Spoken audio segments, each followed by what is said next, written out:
7 ತಿಂಗಳ ಗರ್ಭಿಣಿ ಹೆಣ್ಣು ಮಗಳ ಹೊಟ್ಟೆಗೆ ತಲೆಗೆ ಮನ ಬಂದಂತೆ ಕೊಡಲಿಯಿಂದ ಕೊಚ್ಚಿದ್ದಾನಲ್ಲ ಈ ತಂದೆ. ಈತನಿಗೆ ಏನು ಬೇಕಾಗಿತ್ತು? ಯಾರು ಈತನಿಗೆ ನೀನು ತುಂಬ ಚೆನ್ನಾಗಿ ಬೆಳೆಸಿಲ್ಲ ಅಂತಂದರು? ಯಾರು ಈತನಿಗೆ ನಿನ್ನ ಮಗಳು ದಲಿತ ಗಂಡು ಮಗನನ್ನು ಮಾಡ್ಕೊಂಡ್ಬಿಟ್ಲು, ಹಿಂಗಾಗಿ ನೀನು ಅಪವಿತ್ರ ಆಗೋದೆ ಅಂತಂದರು? ನಮ್ಮ ಸಮಾಜದಲ್ಲಿ ಈಗಲೂ ಇಂತಹ ಘಟನೆಗಳು ನಡೀತಾ ಇದೆ ಅಂತಂದರೆ ನಾವು ಎಲ್ಲಿದ್ದೀವಿ ಅಂತಲೇ ಅರ್ಥ ಆಗ್ತಾ ಇಲ್ಲ. Very sad. ಒಬ್ಬ ದಲಿತ ಯುವಕನನ್ನು ಮದುವೆಯಾಗಿ ತನ್ನ ಪಾಡಿಗೆ ತನ್ನ ಜೀವನ ಮಾಡ್ತಾ ಇದ್ದಂಥ ಒಬ್ಬ ಹೆಣ್ಮಗಳು 7 ತಿಂಗಳ ಗರ್ಭಿಣಿ, 2 ತಿಂಗಳಿಗೆ ಮಗುವನ್ನು ನೋಡಿ ಸುಖವಾದ ಸಂಸಾರವನ್ನು ಜೀವನ ನಡೆಸಬೇಕು ಅಂತ ಕನಸು ಕಂಡಿದ್ದಂಥ ಆಕೆಯ ಜೀವನಕ್ಕೆ ಹೆತ್ತ ತಂದೆನೇ ವಿಲನ್. ಓನ್ಲಿ ಬಿಕಾಸ್ ಮರ್ಯಾದೆ. ಕಂಡವ್ರು ಏನು ಹೇಳ್ತಾರೆ ಅಂತ, ಕಷ್ಟಕ್ಕಾಗದೇ ಇರೋರು, ಸುಖಕ್ಕಾಗದೇ ಇರೋರು, ಒಳ್ಳೇದು ಕೆಟ್ಟಕ್ಕಾಗದೇ ಇರೋರು, ಕೇವಲ ಮರ್ಯಾದೆಗೆ ಮಾತ್ರ 4 ಜನ ಬಂದ್ಬಿಡ್ತಾರಾ? Very sad.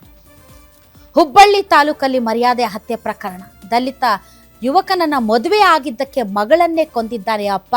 7 ತಿಂಗಳ ಗರ್ಭಿಣಿ ಅಂತನೂ ನೋಡದೆ ಕುಡ್ಗೋಲ್ನಲ್ಲಿ ಕೊಚ್ಚಿ ಕುರಿನ ಕೊಚ್ಚದ ಹಾಗೆ ಕೊಚ್ಚಿ ಸಾಯಿಸಿದ್ದಾನೆ ಅಪ್ಪ.